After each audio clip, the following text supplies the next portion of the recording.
Welcome back to Literacy Listens, the podcast where we explore all things listening comprehension and its powerful role in literacy development. I'm Amber, and I'm here with Brian, our go-to expert on all things comprehension. Hey Amber, always good to be here. Before we start, just a quick note.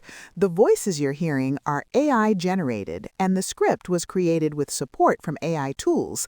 The ideas come straight from research curated by Read Charlotte, a nonprofit dedicated to improving literacy outcomes for students in Charlotte, North Carolina. All right, let's jump in. I want to start with a scene from a classroom. Imagine the teacher reads a sentence. The enormous elephant trumpeted loudly. Everyone hears the same thing, but two students experience it very differently. One student gets stuck on the word enormous. The other knows the vocabulary, but gets confused about who's doing what in the sentence. And that really captures what we want to talk about today. Two students, same sentence, totally different stumbling blocks.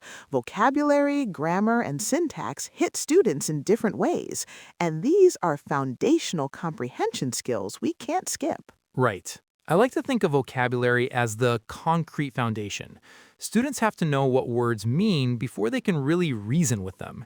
And grammar and syntax are the framing. They show how those words fit together so meaning comes through. Syntax is just the way we arrange words and phrases so sentences make sense. And students build this foundation through rich exposure like conversations, storytelling, and read-alouds, and also through direct intentional instruction. Exactly, and when it comes to vocabulary, research from Beck, McCown, and Kukin gives us really helpful guidance.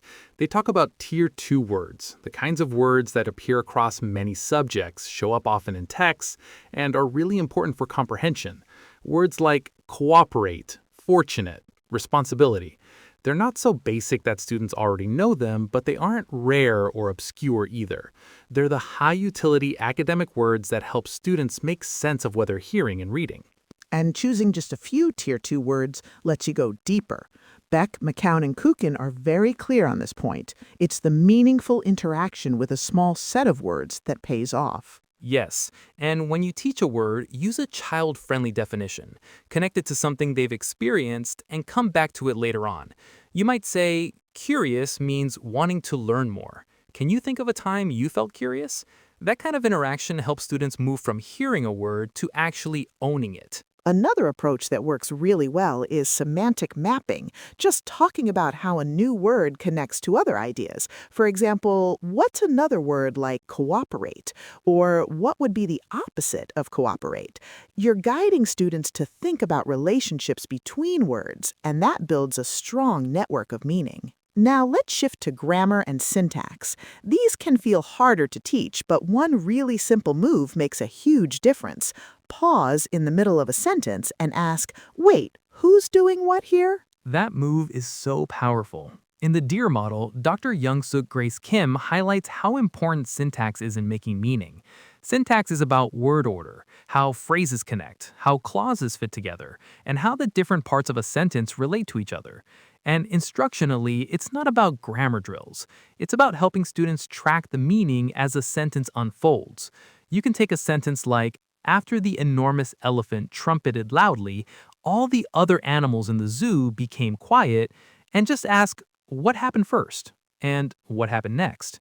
Or with a sentence like, the dog, who had been asleep, suddenly barked, you can ask, what does that middle part tell us? And why does the author include it?